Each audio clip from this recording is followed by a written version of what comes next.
الحمد للہ والصلاة والسلام علی رسول اللہ اما بعد۔ امام بخاری فرماتے ہیں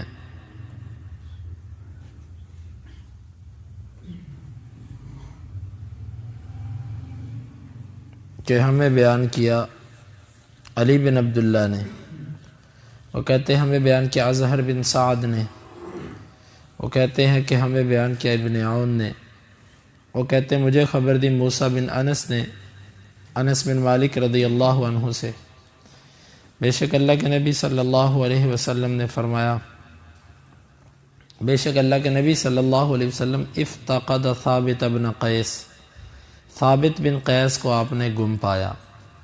فقال رجل یا رسول اللہ صلی اللہ علیہ وسلم انا اعلم لکا علمہ، ایک آدمی کہنے لگا اللہ کے رسول صلی اللہ علیہ وسلم میں آپ کو اس کے بارے میں معلومات دیتا ہوں۔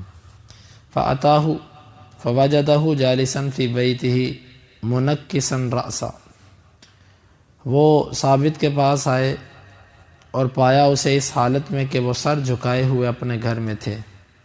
فقال ما شانک، کہا کیا حال ہے تمہارا؟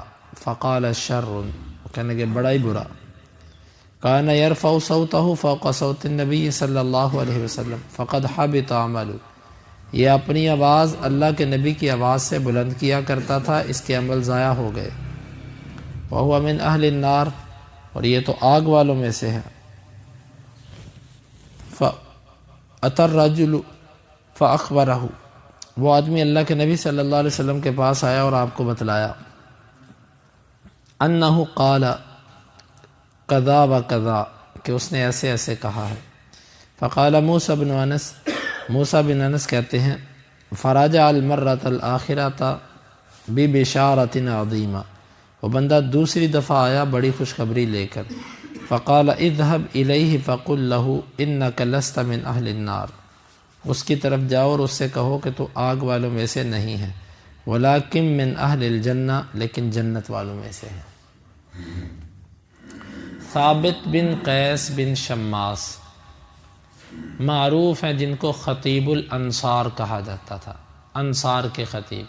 اصل میں جو عربوں کا کلچر تھا وہ ایسا تھا کہ ہر قبیلہ اس بات پہ فخر کرتا تھا کہ اس کے اندر کوئی شاعر ہوتا، اور اگر کسی قبیلے کا شاعر ہوتا تو وہ اپنے قبیلے کی مدح میں اشعار بناتا اور پڑھتا اور قوم اس پر فخر کرتی۔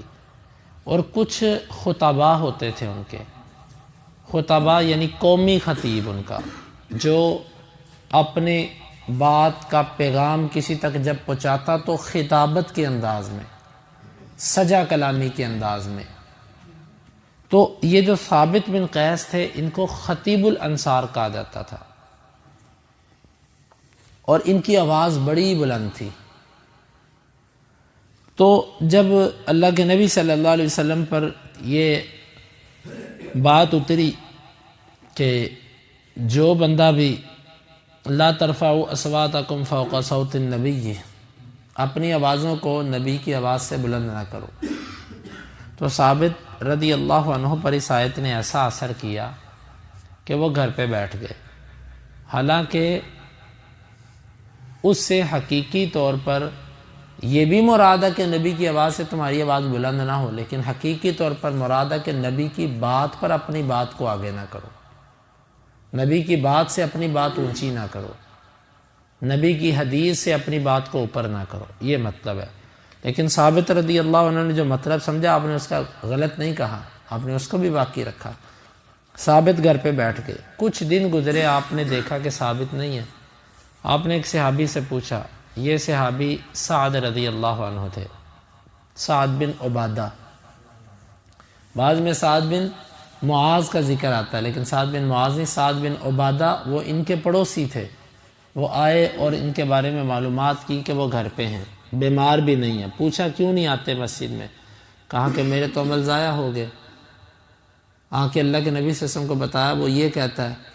آپ نے فرمایا دوبارہ جاؤ اس کے پاس اور اس سے کہو کہ تم جنت والوں میں سے ہو، تمہارے جنت اعمال ضائع نہیں ہوئے۔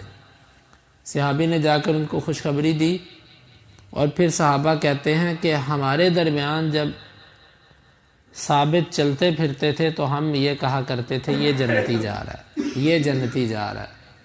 اور بعض روایات میں ہے کہ آپ نے انہیں کہا تھا کہ تم شہادت کی موت مرو گے۔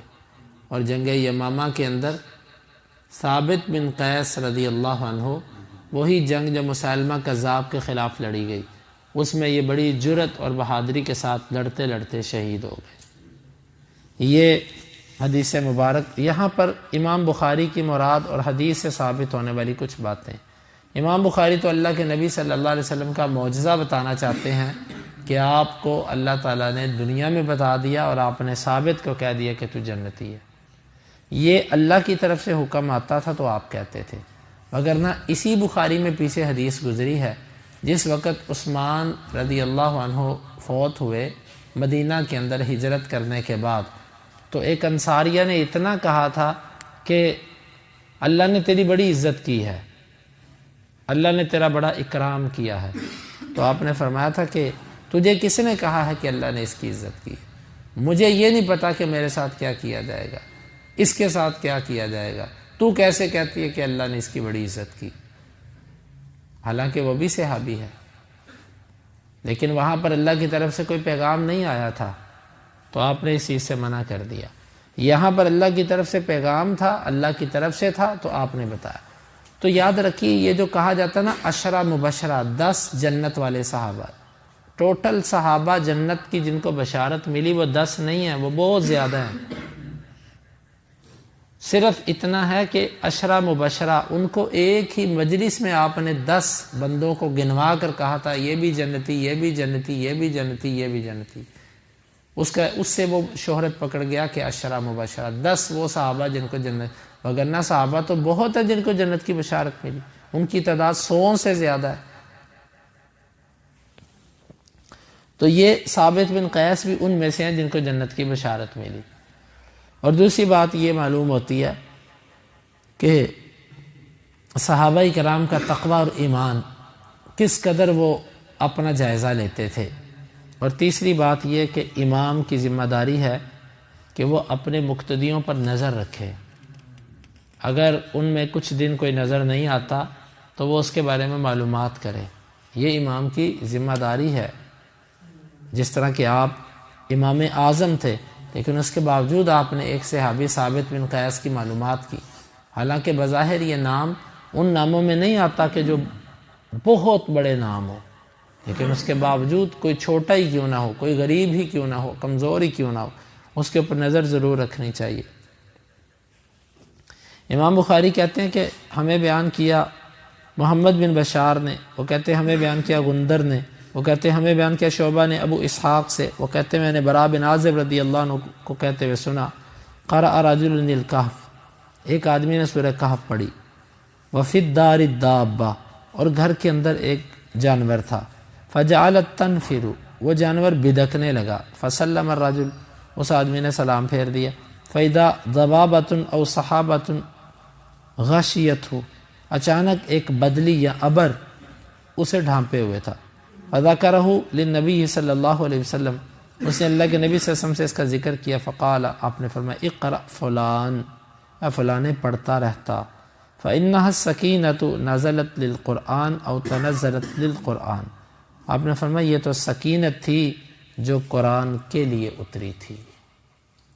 معروف واقعہ ہے، صحابی سورہ کہف کی تلاوت کر رہے تھے تو پاس ان کا بیٹا یحییٰ بھی تھا اور پاس ان کا گھوڑا بندھا ہوا تھا، آسمان سے ایک نور اترنے لگا، وہ جب قریب آیا تو جانور اس کو دیکھ کر ڈر گیا، بدکنے لگا، تو صحابی کہتے ہیں مجھے ڈر پیدا ہوا کہ میرے بیٹے کو یہ نقصان نہ پہنچا دے، تو میں نے جلدی سے اس کی تلاوت کو مکمل کر دیا، ختم کر دیا، تو اللہ کے نبی صلی اللہ علیہ وسلم فرمانے لگے اے فلاں، پھر میں نے جب اوپر دیکھا تو بدلی تھی نور کی، میں نے اللہ کے نبی صلی اللہ علیہ وسلم کو بتایا تو آپ نے فرمایا اے فلاں، کاش کہ تو پڑھتا رہتا، وہ فرشتے تھے، سکینت تھی جو تیرے اوپر اتر رہی تھی، تو پڑھتا رہتا، پڑھتا رہتا۔ اس حدیث مبارک سے یہ بات معلوم ہوئی کہ اللہ کے فرشتے قرآن سننے کے لیے آتے ہیں۔ یہ تو صحابی تھا جس کے سامنے نمودار ہو گئے، لیکن آپ اور میں بھی جب قرآن پڑھتے ہیں تو فرشتے آتے ہیں۔ جس طرح قرآن میں اللہ نے فرمایا ان قرآن الفجر کان مشہودا، جو صبح کی نماز ہے نا فجر کی، اس کے اوپر اللہ کے فرشتے حاضر ہوتے ہیں۔ اور اسی طرح حدیث کے اندر آتا ہے کہ جب کوئی بندہ رات کے وقت اٹھتا ہے اور اٹھ کر وہ مصلی پہ کھڑا ہوتا ہے، وہ اللہ کے قرآن کی تلاوت شروع کرتا ہے، تہجد میں فرشتے اس کے پاس آنا شروع ہوتے ہیں، اس کے قریب آتے ہیں حتیٰ یضع فاہ عند فیہ، حتیٰ کہ فرشتہ اپنا منہ اس کے منہ کے پاس رکھ دیتا ہے۔ یہ ہر بندے کے لیے۔ تو اللہ کے فرشتے ہمارا قرآن بھی سننے آتے ہیں، حتیٰ کہ اللہ کے فرشتے کیا، اللہ اس کا قرآن شوق سے سنتا ہے جو قرآن کو اچھے انداز سے پڑھتا ہے۔ صحیح حدیث ہے، اللہ کے نبی صلی اللہ علیہ وسلم نے فرمایا کہ اللہ تعالیٰ کسی چیز کو اتنا کان لگا کر نہیں سنتا جتنا اللہ اس قرآن کو کان لگا کے سنتا ہے جس کو پیارے انداز سے پڑھا جاتا ہو۔ اچھے انداز سے پڑھا جانے کا مطلب ترنم نہیں ہے، سوز نہیں ہے، بلکہ اس سے مراد دل سے پڑھنا، کہ دل سے، توجہ سے، محبت سے، خشیت سے، اللہ کے ڈر سے جو پڑھا جائے، وہ آواز جیسی بھی ہو وہ پیاری ہوتی ہے۔ اور جو روح کے بغیر قرات ہوتی ہے، جو دل و دماغ کی حاضری کے بغیر قرات ہوتی ہے، اس میں اتار چڑھاؤ بھی ہو، آواز دلکشش بھی ہو، لیکن پھر بھی اس میں ایک لذت نہیں ہوتی، سکینت اس میں نہیں ہوتی۔ کانوں کا سرور تو ہوتا ہے، چونکہ وہ دل سے نکلی نہیں ہوتی اس لیے وہ دل میں جاتی بھی نہیں۔